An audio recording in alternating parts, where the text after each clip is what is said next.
ঢাকার হযরত শাহজালাল আন্তর্জাতিক বিমানবন্দরের কার্গো ভিলেজে ভয়াবহ অগ্নিকাণ্ডের ঘটনা ঘটেছে। শনিবার বেলা 2:15টার দিকে বিমানবন্দরের ৮ নম্বর গেট সংলগ্ন এলাকায় আগুনের সূত্রপাত হয়। মুহূর্তের মধ্যে ধোঁয়ায় আচ্ছন্ন হয়ে পড়ে আশেপাশের পুরো এলাকা।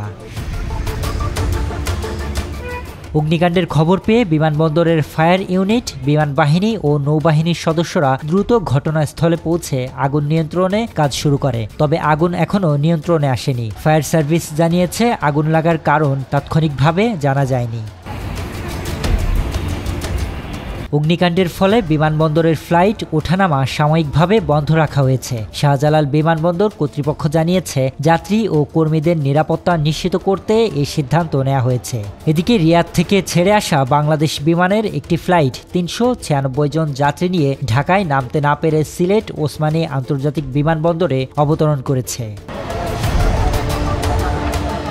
আগুনের খবর ছড়িয়ে পড়লে কার্গো ভিলেজের বাইরে জড়ো হন বহু উৎসুক জনতা। পরিস্থিতি নিয়ন্ত্রণে রাখতে বিমান বাহিনীর পক্ষ থেকে মাইকিং করে সবাইকে সরে যাওয়ার অনুরোধ জানানো হয়েছে। এখন পর্যন্ত আগুনের সূত্রপাত ও ক্ষয়ক্ষতির পরিমাণ সম্পর্কে কোনো আনুষ্ঠানিক তথ্য দেয়নি কর্তৃপক্ষ। শরীফ রাহাত, বাংলাদেশের খবর।